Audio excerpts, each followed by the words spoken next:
أما بعد فأعوذ بالله من الشيطان الرجيم بسم الله الرحمن الرحيم. Repeat after me. الصلاة والسلام عليك يا رسول الله وعلى آلك وأصحابك يا حبيب الله. الصلاة والسلام عليك يا نبي الله وعلى آلك وأصحابك يا نور الله.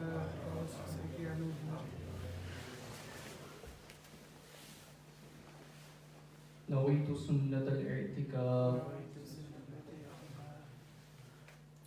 Prophet of Allah sallallahu alaihi wasallam said that the one who recites salawat upon me once, Allah showers 10 mercies upon him. Sallu ala al-Habib sallallahu ala Muhammad sallallahu alaihi wasallam. Sweep the screen. Keep an eye on it because it has a Jazakallah khair for everyone to come to the course today. Inshallah we should be able to learn a lot about Zakat today. Misconceptions that are amongst the Muslim community regarding Zakat. Everything we will be inshallah trying to cover within this hour or so, or an hour and a half inshallah. I hope the sisters can see as well. If they have any questions, they can write it on the Skype. If they go onto the laptop and they can just write it up on the Skype, it will just come up on the screen as well, so that I can read any questions that you have. If not, you can also, if you got my number, then you can just send in questions in through that as well. So first of all, before we actually start, just a few things that I want to go over. Number one is that,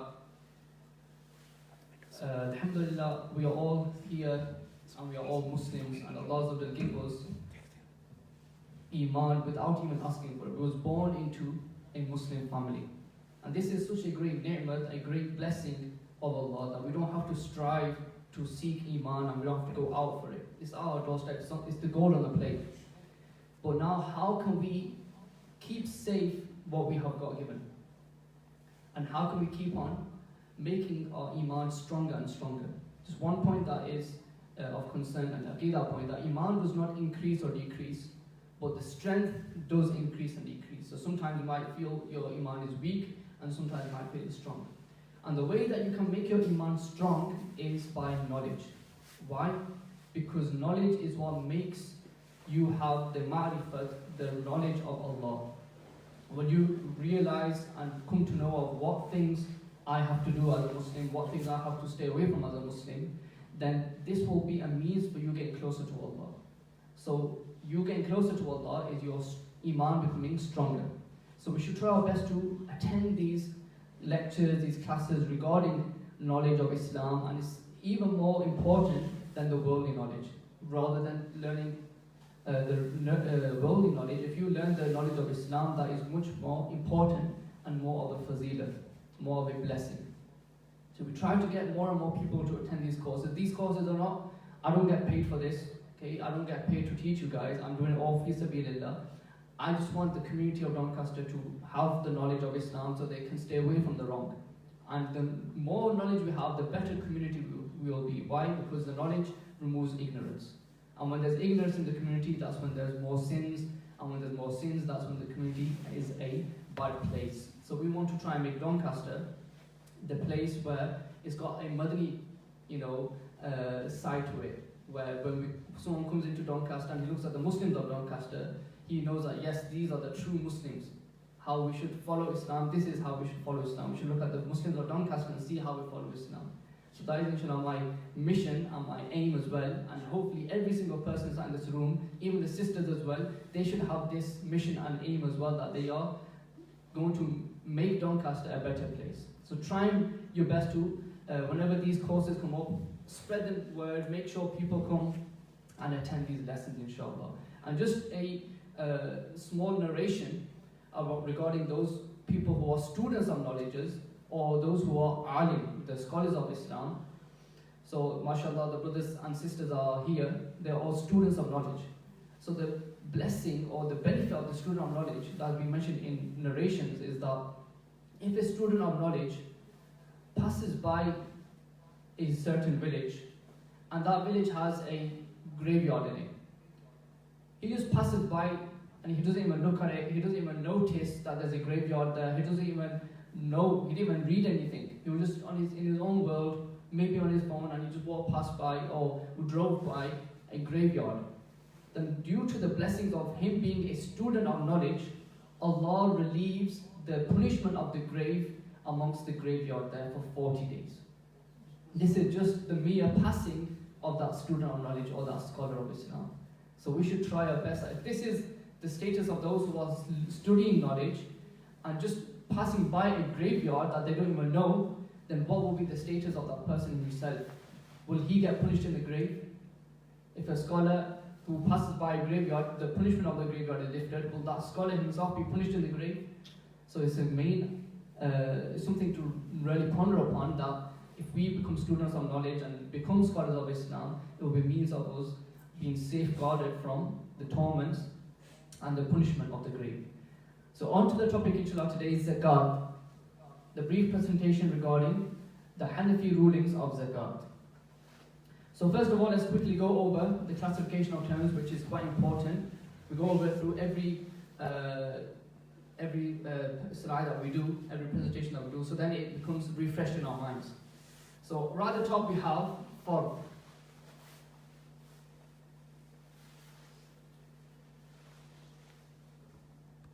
So Fard means obligatory.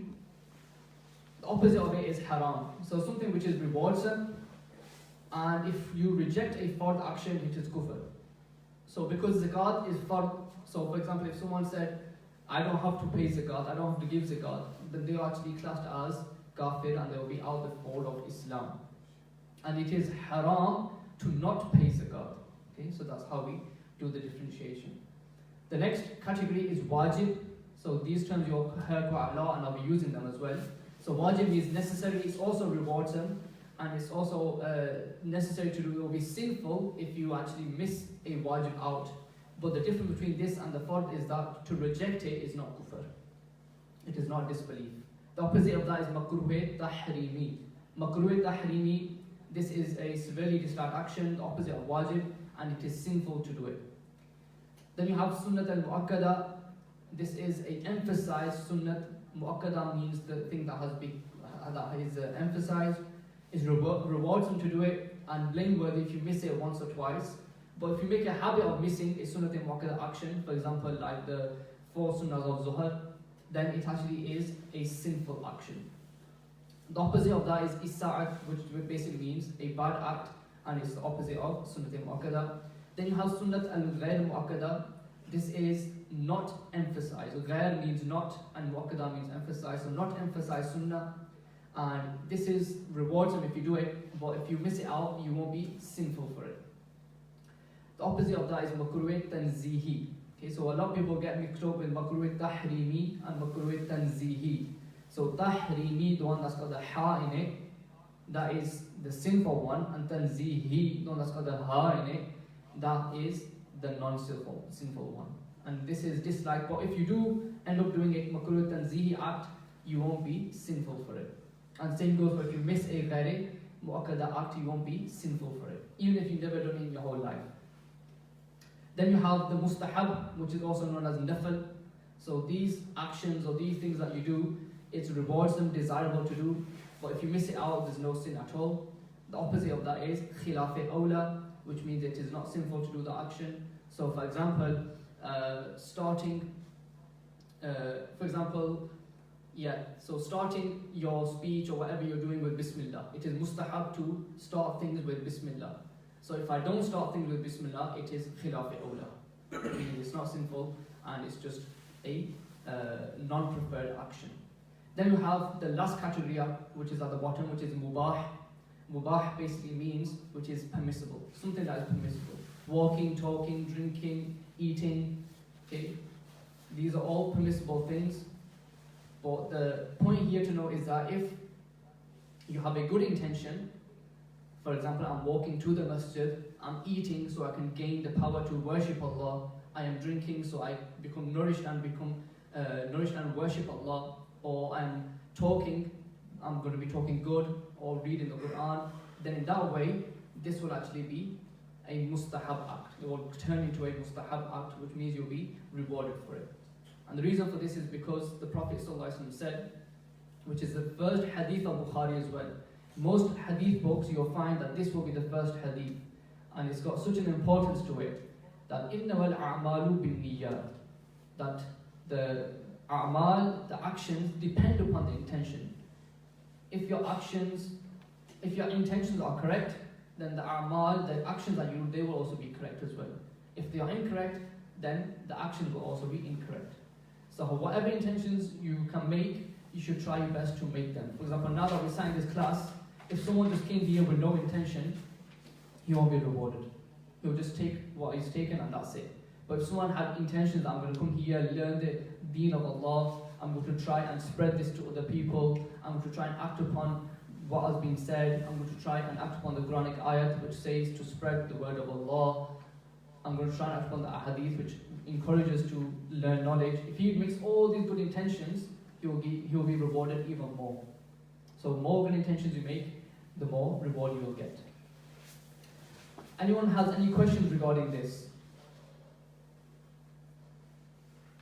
No? Okay, we'll move on then, inshallah. So, zakat. Zakat in the Quran, where was this mentioned? How is this presented in the Quran? Many ayat discuss the virtues and the importance of zakat. For example, in Surah Al-Baqarah, verse 34, وَأَقِيمُوا الصَّلَاةَ وَآتُوا الزَّكَاةَ. Okay, that establish prayer and pay zakat. So these two actions have been mentioned in the Quran together, to pray and also to give zakat. And remember, anything that comes from the Quran, in most cases, it gives the benefit of fardiyah, meaning that that action will become a fard action. So because Allah has mentioned to give zakat and to praise salah, so that's why these two actions are now fard actions to do. And that is why if you disbelieve in it, it will be kufr. Why? Because when you disbelieve in a fard action, because that comes from the Quran, and to believe every single letter in the Holy Quran is necessary upon a Muslim. If he doesn't believe in the Quran, he's classed as a kafir. So that's why disbelieving in fard action is actually disbelieving in the Quran, which constitutes to becoming a kafir. The second ayah, خُذْ مِنْ أَمْوَالِهِمْ صَدَقَةٌ تُطَهِّرُهُمْ وَتُزَكِّيهِمْ بِهَا. The O beloved Prophet, realize the poor due, i.e. the zakat, out of their wealth to purify them and cleanse them within. And we'll understand why it is being mentioned in regards to cleanliness and purifying. And Surah Araf 156, وَرَحْمَتِي وَسَعَتْ كُلُّ شَيْءٍ وَسِعَتْ كُلَّ شَيْءٍ فَسَأَكْتُبُهَا لِلَّذِينَ يَتَّقُونَ وَيُؤْتُونَ الزَّكَاةَ. And my mercy encompasses all things. Then soon I shall prescribe it for those who fear God and pay zakat. So the mercy of Allah is upon those who fear God and pay zakat. Zakat in regards to hadith, where's the mentioning of zakat in a hadith?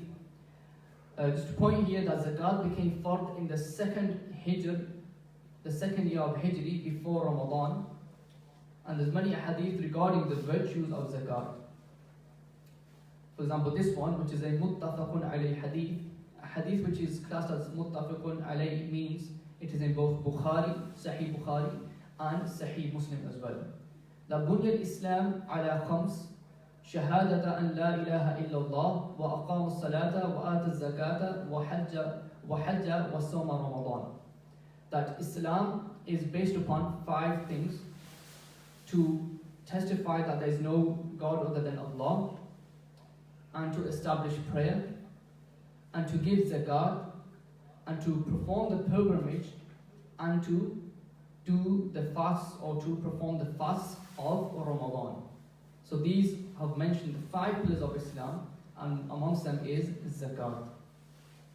Another hadith from Abu Hurairah radiyallahu anhu, that the Holy Prophet said, إِذَا أَدَيْتَ زَكَاةَ مَالِكًا فَقَدْ قَدَيْتَ مَا عَلَيْكَ. That when you have paid the zakat, you have fulfilled whatever is upon you, whatever is necessary upon you.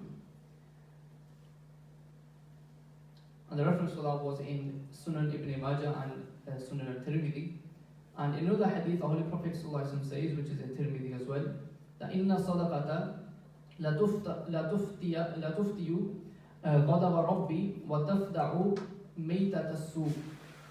That indeed charity extinguishes the Lord's anger and it protects against the evil death. And another hadith in Ibn Majah, which the Holy Prophet ﷺ said, Laysa fil mali haqqun siwa zakat. That there is no due upon the mal except for zakat. So paying zakat is the due upon your mal, your wealth. Definition of zakat. So literally, the word zakat means to purify or to grow. Zakiya yazkiyu, meaning that to purify something. So that's why you might have heard of the word tazkiyatun nafs. It comes from the same root, to purify the soul. And tazkiyatul mal is actually zakat. So zakat spiritually is purification for the remainder of wealth, and it causes one's wealth to grow. Therefore, it is classified and called zakat. The applied meaning, zakat is to give a specific portion of one's wealth, which is made compulsory by Sharia, to such a poor Muslim by making him the owner of such wealth, who is not a Hashmi. I'm going to inshallah discuss this more in detail regarding who is the Hashmis. He says here, just a brief one, Hazrat Sayyidina Ali, Ja'far, Aqil, Abbas and Harith bin Abdul Muttalib. And there must be not any personal benefit in mind, and he should only do so to please Allah. So the sole purpose should not be that, I'm giving it because I'm making that person, have a better life. It's me that's making him get a better life. No. It should be that I'm giving what Allah has bestowed upon me, giving a share from that, and inshallah, I'm giving it for the sake of Allah. Allah can give him whatever increase he wants. And I'm only doing it for the sake of attaining the pleasure of Allah and attaining His reward.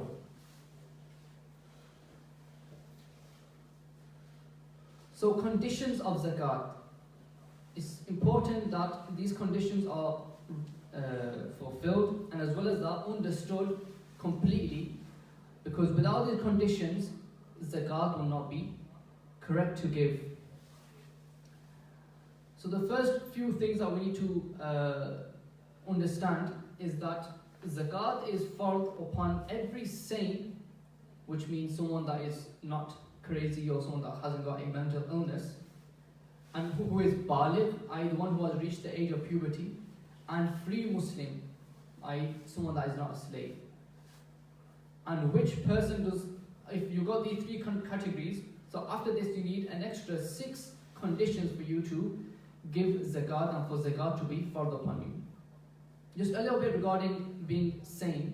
So what is, when someone has a mental disability or a mental illness, it doesn't mean that he doesn't have to pay zakat. It has to be such a mental illness that if you, for example, give him a £10 note, he will end up burning it or ripping it. He wouldn't know what it is. So that is the type of mentality of mental illness he has to reach for him not to give zakat. Some people, unfortunately, they have a slight dyslexia, or that might have Down syndrome or something like this, but they still know what they're doing. In that case, if they have money, they will still have to pay the zakat. Someone who is baligh, so a person reaches the age of puberty, he has to pay zakat. And what is the age of puberty? For a male, it's from the age of 12 to 15, and for a female, it's from the age of 9 to 15. And this is according to the lunar calendar. So for a male, when he has his first nocturnal emission, within that age frame, then he is classified as being baligh.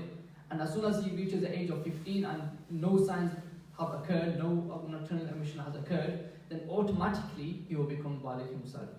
And for a woman or for a girl is when she's from the age of 9 to 15. Within that time, she has her first menstruation cycle. If that happens within that time frame, then from that time, from that day, she will be classified as a baligha, a woman in Islam, and also salah and fasting and all these type of things will be necessary upon her as well.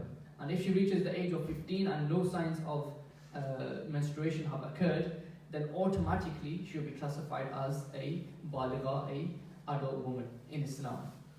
And being free Muslim, that doesn't really apply nowadays, so that's, I think, understood. So now we're going to move on to the conditions. So there are 6 conditions that have to be met in order for you to pay your zakat and for zakat to be fard upon you. So if you do have, your phones or something, you can write these down. If not, inshallah, if brothers or sisters want the presentation after, they can just message me, and inshallah I'll send them the presentation as well. If you do have any questions, inshallah, they will be answered. Just keep them on hold for now because they might be answered. We're going to go through each one of these separately as well. So the first one is sahibun nisab. So sahibun nisab means someone that possesses the nisab amount. I'm going to go into that into detail. Number 2, male nami, which means a growth in wealth. Number 3, qabza, which means possession. That should be possession of possession. Number 4, extra from Dawat-E-Islami, so extra from necessary needs, you can say Dawat-E-Islami. Number 5, free from any dain, which is debt. And number 6, 1 full year to pass. So the first condition, which was sahibul nisab, so what does this actually mean? So nisab is the amount which is specified by Sharia, which if a person owns, then zakat becomes fard upon him or her. And what is the nisab? To be the owner of nisab, this means that one should own the wealth to the value of nisab, which is $7.5, which is 87.48 grams of gold, or $52.5, which is 612.36 grams of silver, or its equivalent in cash or good trades in excess of one's personal needs. So basically, if someone possesses some amount of money which equals to the amount of 612 grams of silver, or he has silver which is equal to 612 grams or more, or he has gold which is equal to 87.48 grams or more, or he has good for business, he has stock for business. So all these things, if he puts them together and they come out to equivalent to the gold, to the silver rate, then that person is classed as sahib nisab. And inshallah, I'll explain. It might sound a little bit difficult for now, but inshallah, I'll explain this. But just keep in mind for now, that the owner of nisab is someone who has the amount of gold, which is 87 grams, or amount of silver, which is 612 grams, or the equivalent to this in money or in business stock. Number 2, male nami. Nami means wealth that has potential to grow. And this growth will be in 3 ways. Number 1, through the business. So either you're going to have a profit in your business and the money or your wealth will grow through this means. Number 2, leaving the animals in the wild for them to reproduce. And I'll explain that inshallah in the later slides. Or number 3, male khalqi, which means natural wealth, which is gold or silver. So through business, so when you attain money and you invest in that money, through business, it has a potential or it will actually grow.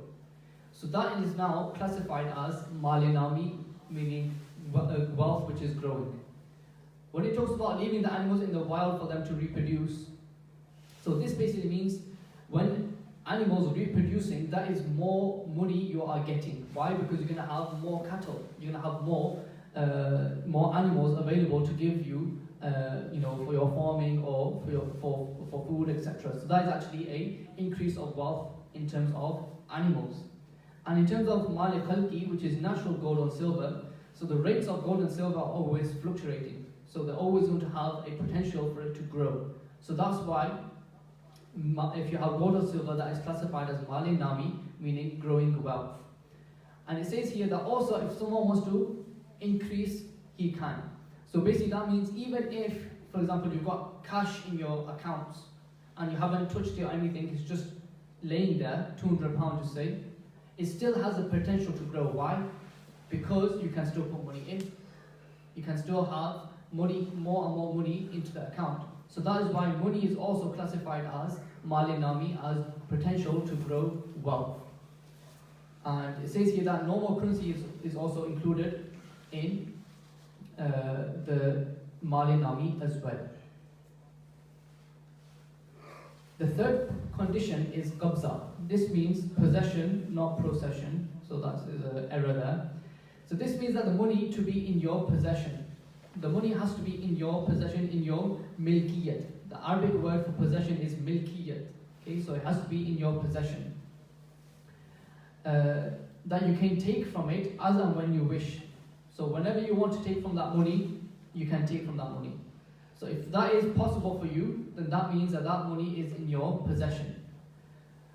So it says here, i.e. it is not given to someone as a deposit. So when you give someone money as a deposit, that here, have £200 and in exchange, I'll take this product and then later on I can take that money back. But that money is not in your possession. Why? Because you still have the other person's product in your possession. So once you give that possession back to him, that's only the time you can hold back the possession of that money that's with him. So that's why, in terms of deposit, that is not classified as money in your possession. It's in someone else's possession at the moment. So if you have money and you have given, for example, some money in deposit, so there will be no zakat upon that money that you have given in deposit. Number 4, extra from hajat-e-asliya. So hajat-e-asliya, i.e. the necessities of life, are those things which are usually needed, and without them one will face a serious difficulty or problems with them being absent. So an example of that is a house. So without a house, you'll face difficulty.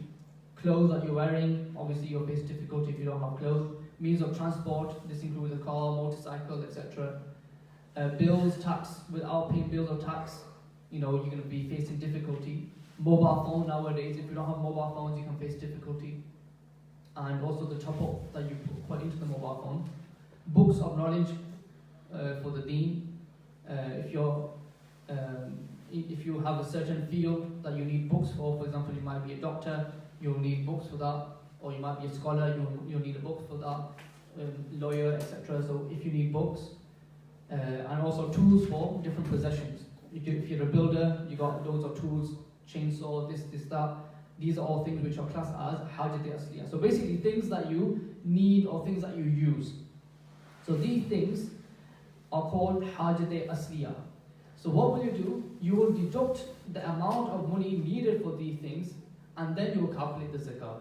So when it says extra from hajat-e-asliya, so when you go into your total of zakat, you will deduct that amount of money. So for example, your bills might be, a monthly £100, £200. So you'll deduct £200 from your zakat when you're going to be calculating. Why? Because that's hajat-e-asliya. Just say for example, you got a phone contract, that's £50 a month. Deduct £50 a month from your zakat because it's hajat-e-asliya. Okay? Maybe your books cost £200 that you have to buy. So deduct £200 from your zakat total, that is hajat-e-asliya. So anything that you need to use or need to, it's necessary for you to use for your work or field or life, you will deduct that from the total of your zakat. And inshallah, at the moment it might be feeling a bit briefly going over, but I'll go into more detail and explain it very soon inshallah. The fifth condition is free from dain. Dain in Arabic means debt. So if you have any debt on you, then you will have to deduct that as well from the total of zakat. So some people, it's a misconception that, I owe such and such person 100 quid, that's it, I don't have to give zakat anymore. That's not the case. If you owe such an amount of money to someone that when deducted, it becomes below the rate of nisab, only then you don't have to pay zakat. But if you owe, for example, someone, if you got £5,000 in your bank and you owe someone 100 quid, if you deduct that 100 quid out, how much is left? 4,900. So that means you still have to pay zakat. Why? Because it's above the nisab rate. But just say, for example, you owe someone 4,900. Now if you deduct that, you'll only have £100 left in your bank. So then in that case, there will be no zakat necessary upon you. The sixth condition is for 1 year to pass. This is very widely misunderstood, and people do not understand this problem at all. What people believe is that, I'll tell what people believe, but then I'll tell you what the actual thing is. So people think that if I've got £100 today, now I have to wait a full year for the year to pass, and then I can pay zakat on this £100 that I've got would be today. If you put that is not the case. The actual condition is that you'll first note down when you became sahibun nisab. So whenever you got the equivalent of 612 grams of silver, the equivalent money of that in your account, that means that day you became sahibun nisab. You became the possessor of the nisab, of the rate for zakat. Now, the next year, when that day comes again and that time comes again, if you still have money above the nisab rate, then zakat is necessary upon you. So the example here that is given is that if Zayd became the owner of nisab on the 12th of Rabiul Awwal at 12:30 p.m. So on the 12th of Rabiul Awwal at 12:30, this person called Zayd, he became sahib nisab, the possessor of the amount of money in which zakat has to be paid upon. Now, next year, 12th of Rabiul Awwal at 12:30, if he still owes, if he still has in possession more than the nisab rate, then zakat will be fard upon him. If he doesn't, then zakat is not fard upon Zayd at all. Has everyone understood that example? What people normally think is that every separate payment that you get, a full year has to pass by on that. So for example, today I've got 100 quid, a year has to pass by on that 100 quid. Tomorrow I've got 200, a year has to pass by on that 200. That is not the case. It's on the total amount of money you have in your possession on that date. That is when you will calculate the full year. So on that date, if you have, for example, if you have 600 quid on the 12th of Rabiul Awwal, then next year, 12th of Rabiul Awwal, if you have above the nisab rate, just say nisab rate is £200, you have above £200, then the zakat is still fard upon you. And you have to total the zakat on the total amount of money you've got in your account. That is the way that you will calculate it. And the calculation is not done upon the solar calendar, so not done upon June, July, August, etc. It's done based upon the Islamic lunar calendar. So you'll have to work out which day you became Sahib Nisab according to the lunar calendar, and then work out the full year after that. And if one delays in paying zakat without any valid reason, then he will be regarded as a sinner. So this was the sharait, the conditions of zakat. And inshallah, once we go towards the end, all these things will automatically be understood and they'll come into your mind. But for now, just have a brief understanding of what I just said, inshallah. Now we're going to move on to the amwal zakat. This is the second section of zakat. Amwal zakat means upon which commodity, upon which things you have to pay zakat on.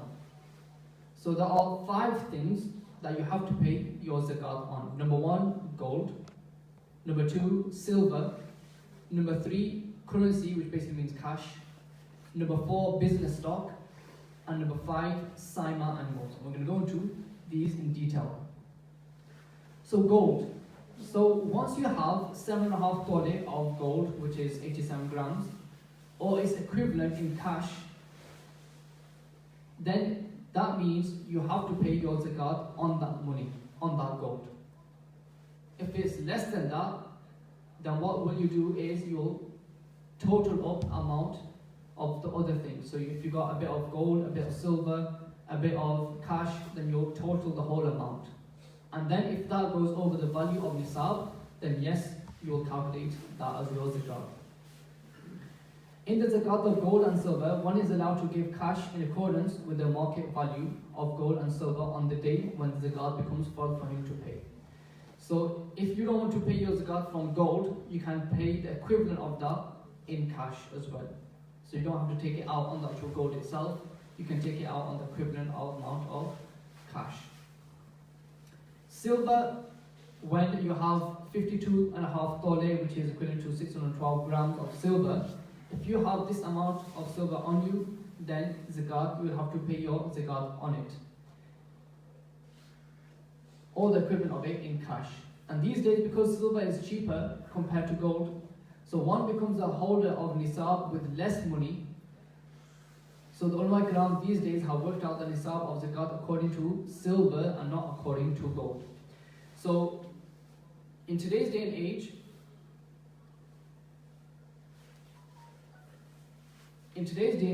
we're going to be calculating our zakat according to the silver. So the nisab rate will be according to the silver. Why? Because we look at the lowest commodity and we go with the lowest one. So in the market today, we're going to be looking at silver. Why? Because silver has the lowest rate. Let me just clarify one thing. So in the time of the Prophet ﷺ, there was only silver and gold and business stock. That's it. There wasn't anything else. So they didn't have, pounds or stuff like this, or currency or cash like we do, paper cash, or their cash for them was gold and silver. That's what they used to use in buying and selling.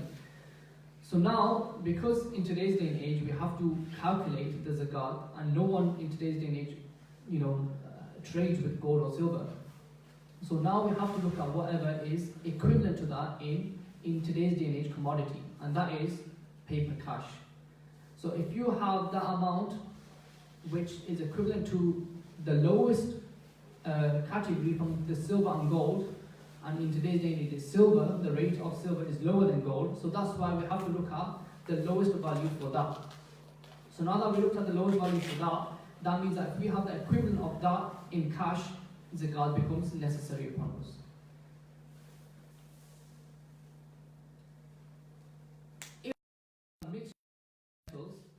So there are three ways that we look at this. If the gold or silver is more, then we classify that gold and silver as, or that metal as, completely gold or silver. If it is equal, then it will be classified as that as well as gold or silver.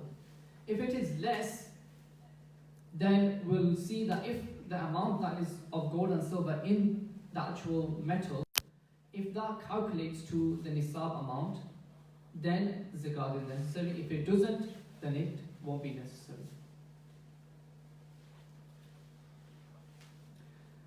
Currency, okay, so cash. So if you don't have any gold or silver or business stock, only cash in your bank, so if it is the equivalent of the silver rate, which is 612 grams, then zakat is due upon that money. So today's rate, which is calculated at £248 and 1 pence, if you have that amount of money in your bank, you are classified as sahib nisab. Why? Because this is the amount of amount in equivalent to the silver, the 52.5 tole of silver amount, which is the silver itself. So today, if someone possesses £248 and 1 pence, zakat will be necessary upon him with the conditions. Zakat has to be given on the combined value of the gold, silver, cash, and trade goods. So some people think that, you know what, I don't have 52.5 tole, or I don't have 7.5 tole of gold, so zakat I don't have to pay. I only have a little bit of gold and a little bit of silver. So that is not the case. What you'll actually do is you'll gather all of the three things together, the gold, silver, and the cash that you got. And if it equals to £248 and 1 pence, then that means you are sahib nisab. And once a year goes past, you'll have to pay zakat on that money.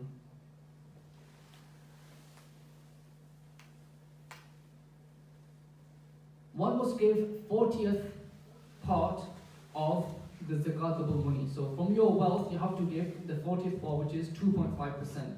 So the mathematical calculation is you'll do 2.5 divided by 100 times by the amount of money you have to pay, the zakatable money basically. So an example here is, so if I've got about £1,000 in my bank, or £1,000 I've got in total of my zakat that I have to pay, so 2.5% of that will be £25. So look at how small amount of money you have to pay zakat. Out of £1,000, it's only £25. And that is all that is further upon you, nothing more. So why is it that, brothers and sisters in today's day and age find it difficult and hard to pay zakat on such a small amount? It's something to, realize and think that how much wealth Allah has given us, and from that Allah is only asking for us a little bit of an amount. If we got £1,000, Allah is only asking for £25 to give to the poor. Why can't we give that much amount of money if Allah has bestowed us so much? Something to ponder upon. Business stock. So anything that is classified as business stock, zakat is also necessary upon that.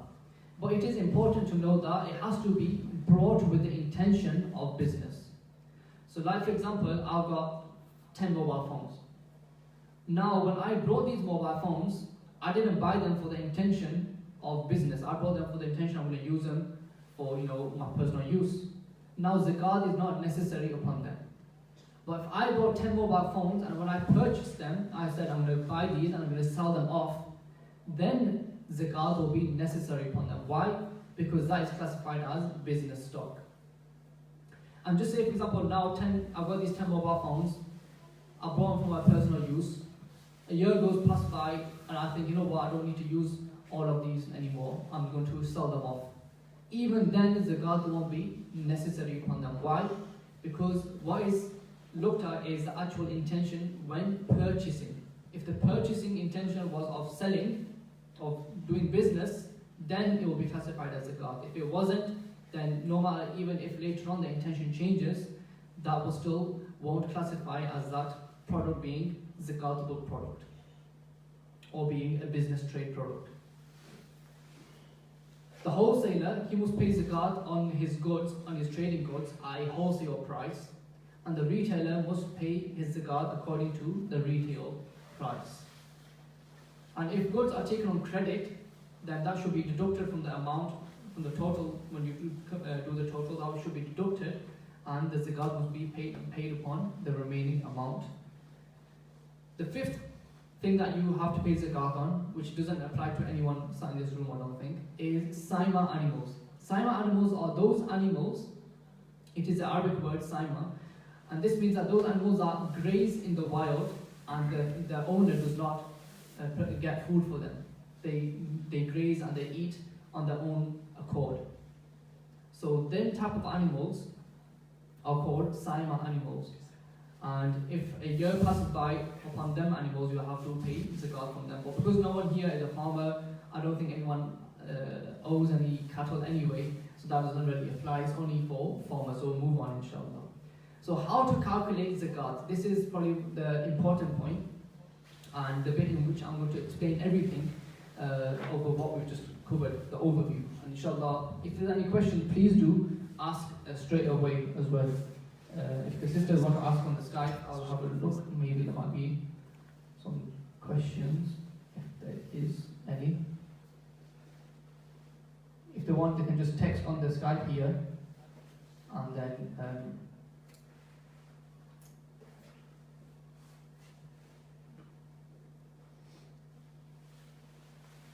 okay.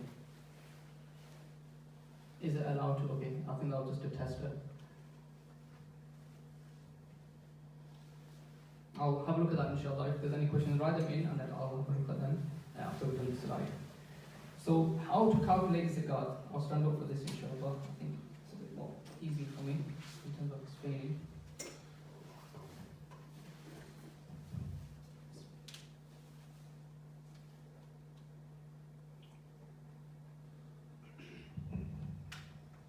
So how to calculate zakat? So what will you look at? First of all, you look at how much gold do I have. You'll write down the amount of gold that you have total, even if it's less than 7.5 tole, which is I think I said it was 16 grams, or whatever it said in the slide. I can't remember the grams now, but 7.5 tole. So if you have that amount, or less, or more, whatever it is, you're going to be writing that down.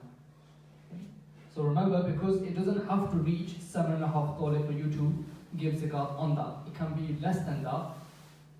The only reason why you look at 7.5 is only if you have gold. If you only have gold, that is when you look at 7.5. Other than that, if you have less than that, you will still write it down.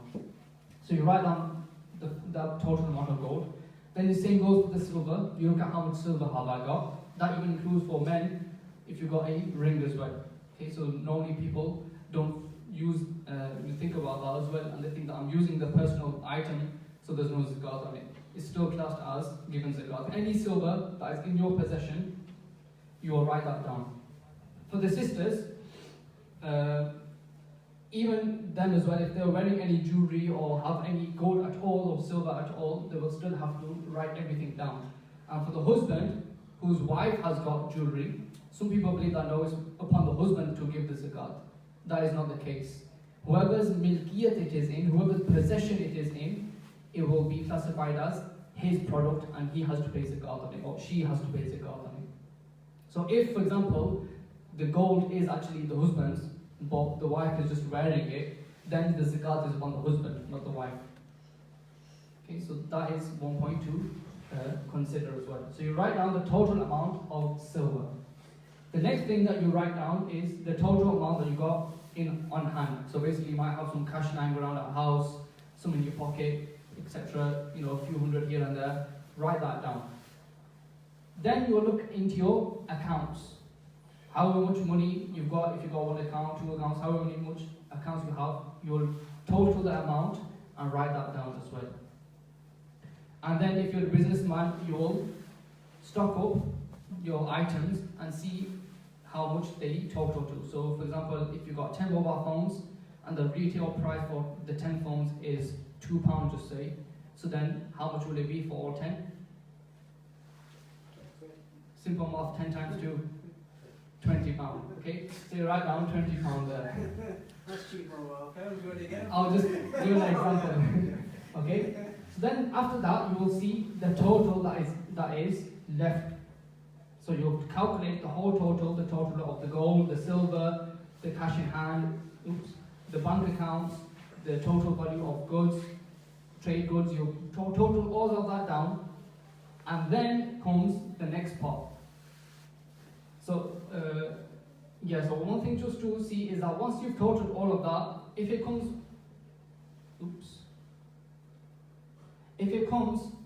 more than £230, I think I said was today's rate, or £248, I think it was. So if it comes up to £248, then that means you have to pay your zakat on it. If it's less than that, then you don't have to pay zakat. Okay.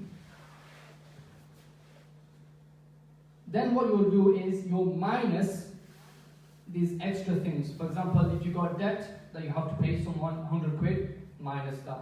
If you got mortgage to pay, minus that. And what I mean by mortgage is, for example, mortgage does normally be on does it be monthly or yearly? You can set it on both, isn't it? You can have annually or monthly as well. So if it's monthly, just reduce the monthly the cost. If it's annually, reduce the annual cost. And then you'll deduct the Hajj Asliya things. So your bills, your tax, anything else that is Hajj Asliya. For example, I need to buy 10 books, minus 10 quid for each book. Okay, minus all that down. Then when you have your complete total, if still you are in nisab amount, then you have to pay your zakat. So if it's still £240 or more, then you have to pay zakat. If it's less, then there's no zakat at all. And if it's more than £248, that is just for today, by the way. It's not for each single time. You'll have to calculate each single. If you go to a website, Google it, you can find out the nisab rate. If it's that amount, it does not mean that you have to pay zakat right now. It depends. It depends upon if you had a full year passed by when you was sahib nisab first. So just say, for example, I'll give an example of a person. He's just started to work now and he's got his total to £248. And the day that he got it was the 1st of Muharram, just say. So now on that day, he calculated all of this and he said, I've got now £248 in my possession. Now zakat, I'm sahib nisab. He won't pay zakat there and then, he will pay zakat a year later. On the same day, on the 1st of Muharram, the same day, a year later. And if still he has £248 or more, then he will pay zakat. If he has less, then there is no zakat upon him. Understood? And then each year he will do the same. So he won't pay zakat for that year. The next year he will see again on that date if he still has money. If he doesn't, then there's no zakat. If he does, then he has to pay. The only time that the date will change of the year is once he becomes bankrupt. If he becomes to zero, no money at all, then his year date will change. So once he comes to zero, to say for example, on the 1st of Muharram, I got £238. I became sahib nisab on the 1st of Muharram. Now next year Muharram, I had £10 in my bank. I won't be paying zakat. Why? Because it's less than the nisab rate. But still, I will count my date and time. My date and time has not expired. It is still 1st of Muharram for me. So the year after, I will still check if I still got that amount. But just say, for example, in the middle of the year, on the 10th of Ramadan, I got £0 in my bank. Everything went. I spent it all.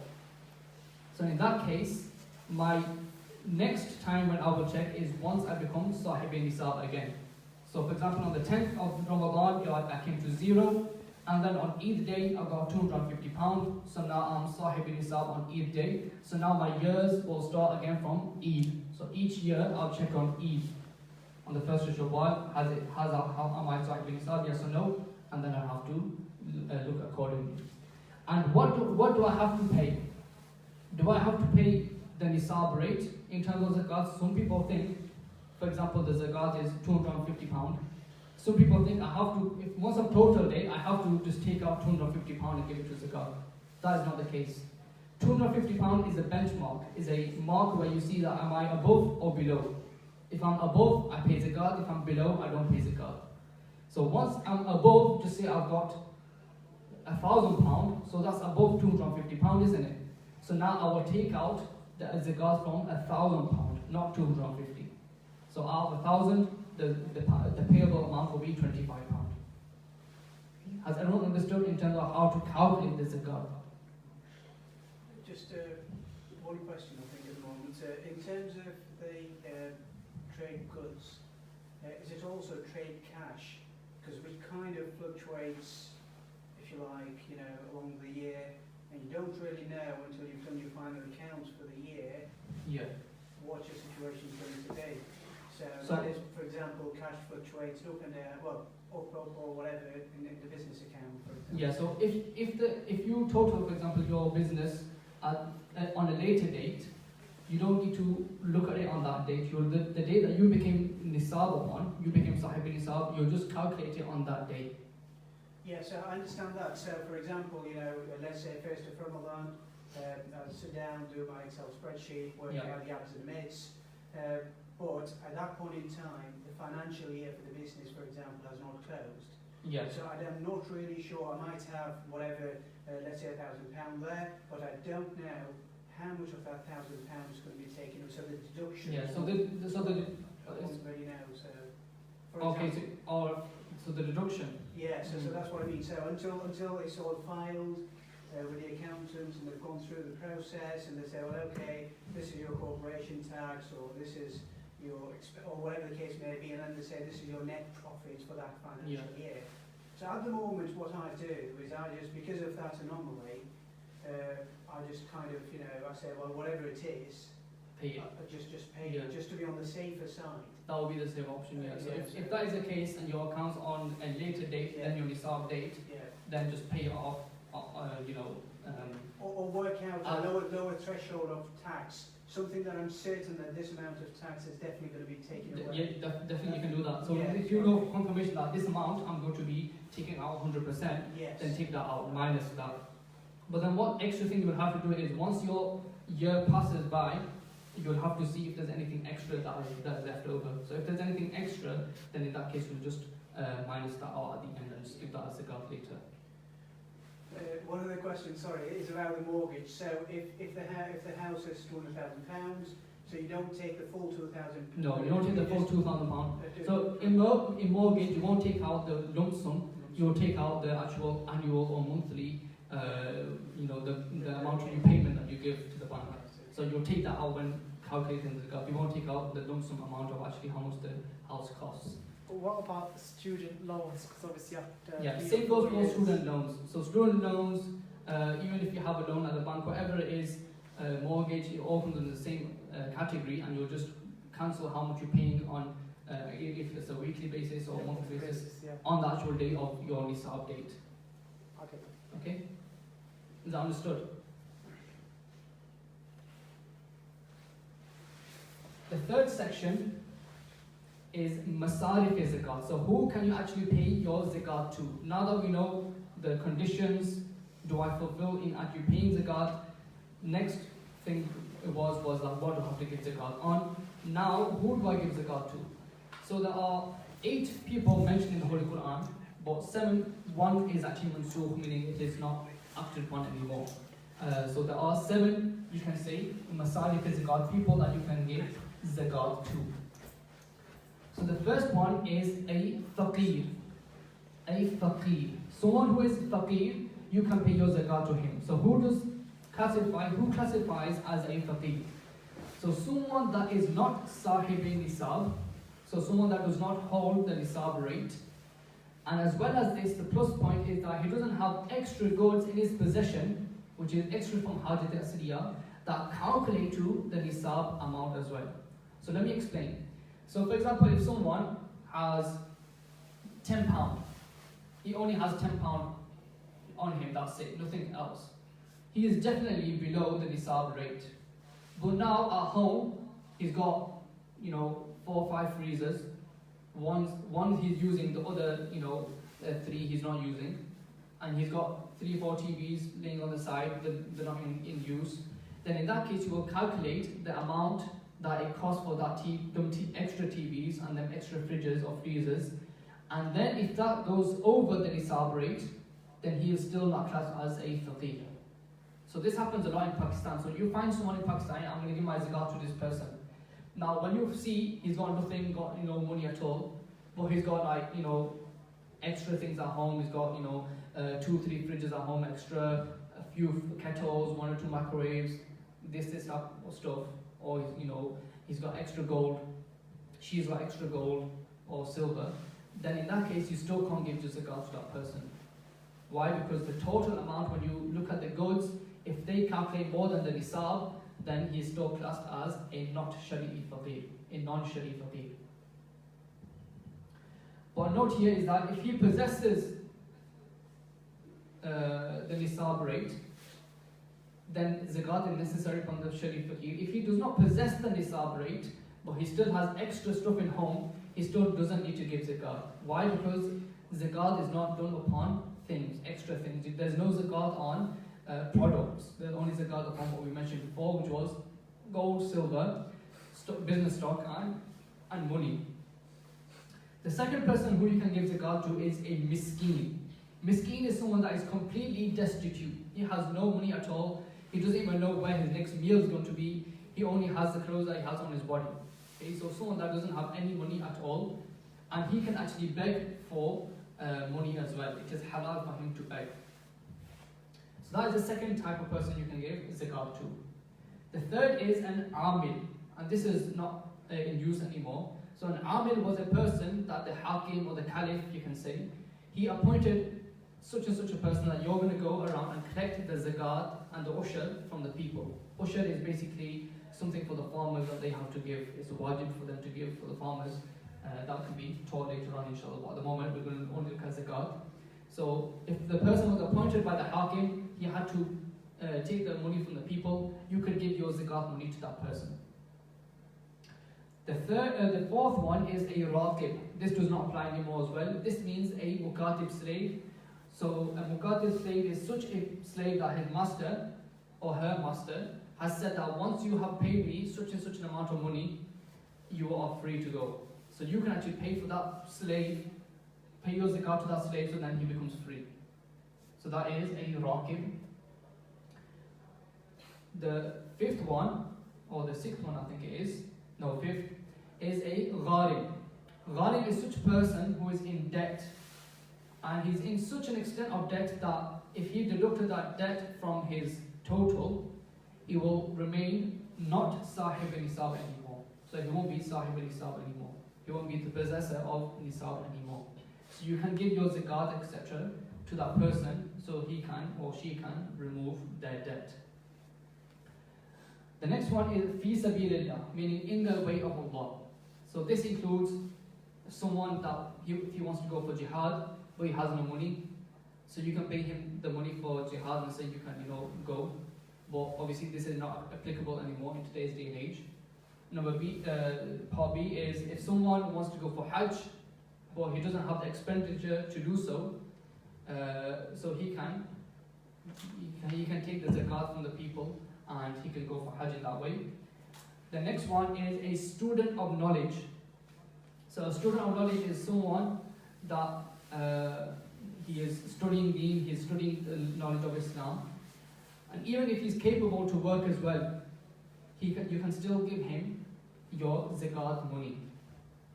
And they can also ask for the zakat money as well. If you pay for someone for Hajj, they can't ask that, can I have money to go on Hajj? But a student of knowledge, he can ask for money for your zakat money himself. And the other thing is that you can use the zakat money in any work of deen. But the important point is that you have to make an individual the malik, the owner of that money. So some people, they give to organizations and they say, here's my zakat money for the organizations. So that is actually incorrect. Why? Your zakat won't be done in that case. Why? Because you haven't given it to an individual. You have to give it to a certain person and make him the malik, the possessor of that money. Only then your zakat will be correct. So now a question comes into mind. So all these charity organizations, even for example Dawat-E-Islami, we take money, but it's a charity organization, it's not an individual. So what actually happens? So in that case, these organizations and these type of charity commissions and etc., they have a leniency in terms of Sharia, and that leniency is known as a Shari Hila. A Shari Hila, and this basically means that they appoint an individual who zakat is applicable upon, so you can pay your zakat to that individual. So for example, there might be a miskeen on the road, and they will say to him that I am giving you this zakat money, and you accept it, and then he will give back that zakat money himself to the organization. So they will take your zakat money, they will give it to that person will take it, and then he will give it back to the organization, and if he wants, he can take a share from that as well. In that case, that money that you gave, your zakat has now been done. Why? Because you have given it to an individual and you have made him the possessor of it, the malik of it. But now when he gifted that back, that money is no longer the zakat money. It's actually his own personal money that he gifted back as a gift. So money that's gifted, you can use that in any way. It's not zakat money, it's gifted money. So that's how the organizations now use that money, that gifted money, in their works of deen or in their helping of the poor and needy, in orphans, making buildings, paying the wages of the ulama, these type of things. That is the way. It's called a Shari Hila, and it is used due to a necessity, because people unfortunately don't pay money to organizations to run Islamic causes and to run orphanages and stuff like that. So we have to use this way as a darura, as a necessity in terms of fulfilling the amount. The next type of person that you can actually give zakat to is a ibn sabil. So a person who is a traveler and he lost his money or his money was looted from him and he has no more money left. So you can actually give him your zakat money, even if that person is a millionaire. So at home, he's a millionaire, but right now, when he was traveling, he's got no money no more, he got looted, he got stolen, so now you can actually give him your zakat. But in today's day and age, I think normally people don't get looted, or if they do, they'll have their bank account with them, so they're not really, completely zero, they'll have a backup anyway. But if, for example, if someone, he went to a place and completely lost everything, his bank account, no contact or anything, then in that case, yes, he can actually take the zakat. Who you can't give zakat to. So some people who you can't give zakat to, number one is Bani Hashim. So the family of the Holy Prophet ﷺ. So who does this include? This includes the offsprings, meaning all the way down to today's day and age of Sayyidina Ali radiyallahu anhu. Okay, so the Sadat-e-Ikram, the Shahs, which are known, you can't give your zakat to them. You can't give to anyone that's from the family of Imam Jafar al-Tayyar, which was the son of Abdul Muttalib, the grandfather of the Holy Prophet ﷺ. You can't give anyone to anyone that's from the family of Sayyidina Aqil radiyallahu anhu, or Harith as well radiyallahu anhu. Any of these families, they are all classed as Bani Hashim, and you cannot give your zakat to them. And these are basically the sons of Abdul Muttalib, okay, the grandfather of the Holy Prophet sallallahu alaihi wasallam. So his sons, their family that goes on, they are all classed as Bani Hashim, and you cannot give your zakat to them. So you might have seen most people are either Hassani and Husseini from Sayyidina Ali, or the Jafari, okay, or the Abbasi or Harithi as well. So you'll see a lot of these common people as well, that they say I'm a Harithi Sayyid or I'm an Abbasi Sayyid. That means they are from this generation, and you can't give your zakat money to them. Is that a question? Number two is your usul. So what does it mean by your usul? Your usul basically means those that are above you in family. So that means your mother, your father, your grandmother, your great-grandmother, all the way up. Same goes for your father's side as well, all the way up. Your furu, that goes basically all the way down as well. So your daughter, granddaughter, son, grandson, all the way down, great-grandson, all the way down. You can't give to any of them above or below. Your spouse, you can't give money, if you're a husband, you can't give money to your wife, and vice versa. Number five, a rich man's child. So for example, if there is a child in Nabaligh, but his father is rich, but he doesn't have no money, that child doesn't have no money, you still can't pay zakat to him, because he is still classified as rich due to his father. Number six, someone who has enough gold or silver, etc., that it calculates to the nisab rate. Okay. Conditions when giving zakat. Number one, intention. When you give your zakat, you have to have the intention of zakat. I'm paying this money is as zakat money. Only then it will be classified as zakat. And number two is the making the needy, or the one that you give the zakat to, the owner of that money as well. So what normally people do as well is they say, take this money and it's zakat money, but go and buy your books with it. You can't do that. That won't be accepted. You have to just give him the money and make him the malik of that money, the possessor. Now it's his opportunity or his right to either buy books with it or buy toys with it. Okay, so it's up to him to use that money in any way. You have to just make him the malik, the owner of that money. Frequently asked questions, and then we're going to finish off inshallah. So zakat on haram money, is zakat, do you have to pay zakat on haram money? No. If you give zakat on haram money, it's actually sinful, and there is no zakat on haram money, because this comes under the same category as money that has been snatched from someone. So because that money that has been snatched from someone it's not your money, your possession, you have to give it back. So zakat is not necessary upon that money. So same goes for the ulama kiram has said that the same goes for the money that is haram. Mortgage, yes, zakat is due upon mortgage. If you have mortgage, you have to pay your zakat. Still, it's not classed as a complete debt. You just have to minus the monthly or yearly the payment. Giving medicine, etc. as zakat. Can you give medicine as zakat, or rice, or chawal as zakat? Yes, you can. But same goes with it.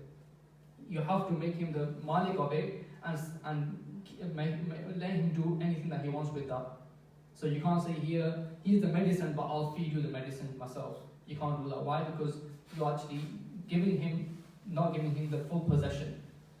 Same goes with chawal. I'll cook you chawal and give that as zakat. No, you can't. You have to just give him the chawal. If he wants, he can cook it. If he wants, he can sell it. Okay, so you have to basically give him the full possession. If I've got more than one house, okay, I've got one house here, one house in Birmingham, and another house in London, do I have to pay zakat on the houses? It depends. Number one, if you brought them houses for with the intention that I'm going to be using this in business, then yes, because it will come under the business stock.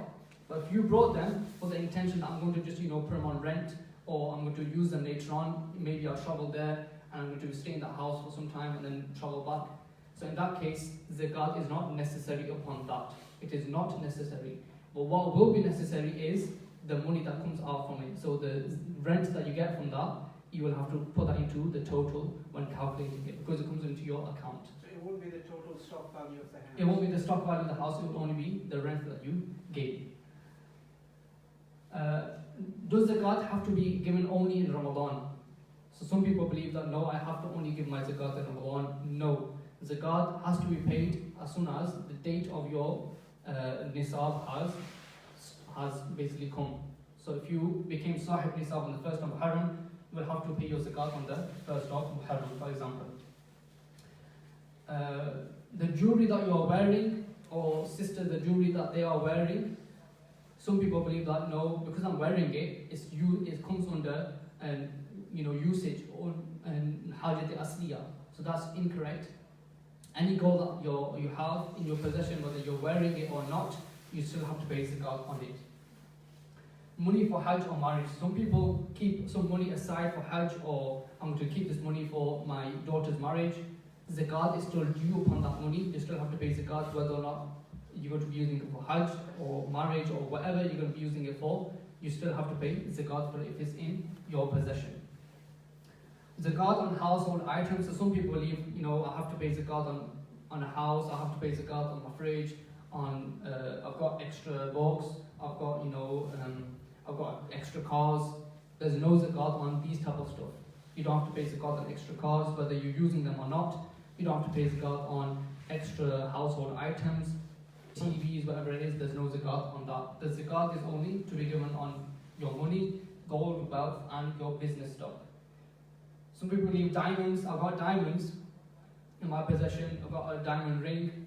Do I have to pay zakat on it? No. There's no zakat on stones, which is, for example, diamond and marble and stuff like that. Giving food, etc. as zakat. Yes, you can give food as zakat, but with the condition that you're going to make the person the owner of it. Zameen or Koti in Pakistan. So some people believe, I've got Zameen in Pakistan, I've got Koti in Pakistan, I have to pay zakat on it. That's not the case. You don't have to pay zakat on your Zameen or your Koti in Pakistan, only if you brought it with the intention of business. Only then you have to pay your zakat on it. Even if it's empty, no one's living in that Koti, still not in your use, you still don't have to pay zakat. You do not have to pay zakat on it. So that was it, just some frequently asked questions. Can I ask a couple of questions? Yeah, so any question from your side? Yep. Yeah, so I've had this question before, and just listening to that, I'd like to just confirm again, because the answer was slightly different. So, for example, the full year passes by, and you set a date, and you do your estimates, and you calculate your zakat, and that zakat is, let's say, well, whatever it is, £1,000. So long as you don't know if you might take some time finding out where to give it to, the right place or whatever the reason may be. Yeah. So long as you just keep it aside in a separate place that, okay, this is a card, I've calculated it, but don't pay it there and then, that's okay, I was told. Is that so? That is okay-ish, meaning that it's better not to do that because you should, before the date actually comes, look into that before. Yeah. So I'm going to be paying my zakat here and here because my date is coming up soon, and then as soon as the date comes, pay it off. But if, for example, you are in the process of finding someone, then that's fine. You can actually keep it to a side. Or healer or whatever, you know, Yeah, that kind of stuff. So yeah, if if you do the shiriki, that's yeah. fine as well, yeah. Can a husband pay on behalf of the wife? Can the husband pay on behalf of the wife? Yes, he can, but he has to let the wife know that I'm paying your zakat and the amount as well. So then, if there's anything extra or less, she can tell them that, you know, it's actually this much as well.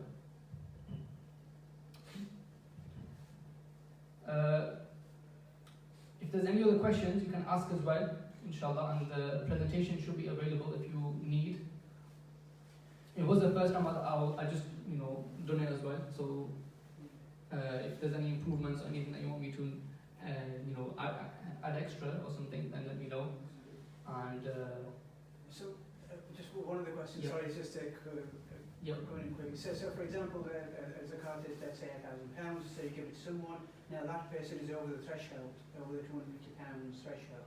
yeah. So what happens in that case? Because as soon as you give them, they've come into Yeah, so if you're giving someone zakat and now you realize that, you know, he wasn't actually eligible to take zakat, then in that case, that money that you gave, it becomes as a gift or sadaqah, you can say, and you'll have to pay your zakat out again. No, Yeah. what I mean is because £1,000 is over the 250 threshold, so whichever way you do it, even if you give it to a person who's got nothing, you've suddenly got them into that place. So do they have to give zakat on that? All right. Okay. So Yes. okay, I misunderstood the Yeah, question. So if someone took zakat, he was eligible for it. Now that he's got that £1,000 on him, he can't take any. Yeah, he can't take the money extra. Why? Because he is now sahib nisab. So now the day that he got that money, the next year he will have to pay zakat on it if he keeps it with him. Is that understood? Yeah, but surely as soon as it gets into the £151, so your zakat is not done, is it? Because you've You mean the got remainder of zakat? Yeah. No, as soon as you give the lump sum, that's fine. Even if within that lump sum he reaches that nisab amount, it's fine. Okay, it's alright, thank you. Okay. I might have a few questions, but I might take some. Okay, that's fine. If you have any questions, you have my number as well, you can text. A few books I wanted to mention. Number one is this Kitab al-Zakat, very good, it's in Urdu. This one is a very good collection of keywords, a glossary of Islamic terms. So Islamic terms will be used a lot in the courses. So this is by Aisha Bewley, that's a very good English book, goes over the Islamic terms. And then there's this Urdu book called Fazane Farz Ulum. Okay, so this goes over those knowledges which is fard for you to learn. So these are a few books, Bahali Shade, obviously one of the main ones. Few books that you can read over, and I mostly took a lot of from the slide from this book and also this book as well. And also there was another book of Dawat-E-Islami which is called Fazane Zakat. So Jazakallah khairan, please. Sorry? On the windowsill. It's a poster. Oh yeah, sorry. On the windowsill. Okay. This course was organized under Dawat-E-Islami, and Alhamdulillah, Dawat-E-Islami has different other courses and activities and events that take place. Another event that's going to be taking place, mashallah, brothers from Sheffield have also arrived as well today, and they posted this live on Facebook on Dawat-E-Islami Sheffield live events. You can have a look at that. If you want, you can add me on Facebook or Instagram, and I'll share the link to you, inshallah. The event is Youngsters Paradise. This is going to be held on the 14th of October at 5 p.m. inshallah. In 6:15 p.m. sorry, 6:15 p.m. after Maghrib Salah in Hanfiya Masjid Tinsley, and the talker will be Hafiz Attari, Shiraz Attari. Shiraz Attari, inshallah. Very beautiful talker. He's very beautiful talker, mashallah. You'll listen to him and straight away your mind will change. He's very beautiful, inshallah. If you type him on YouTube, you can search up for him as well, Shiraz Attari. Very beautiful talker. And he's going to be talking on the topic of gangster's paradise. So please do make this prevalent as well. And we want more and more activities to occur in this masjid as well, inshallah. So we, inshallah, some weeks I travel on the Madani Qafla as well, which is basically we go to different masajid to learn the sunnahs, and we go through these type of stuff as well. So in them weeks I'll let you know as well. And if you have time, you can travel with me as well, inshallah. And also, we have our weekly gatherings at 8 p.m. on Thursdays as well, inshallah.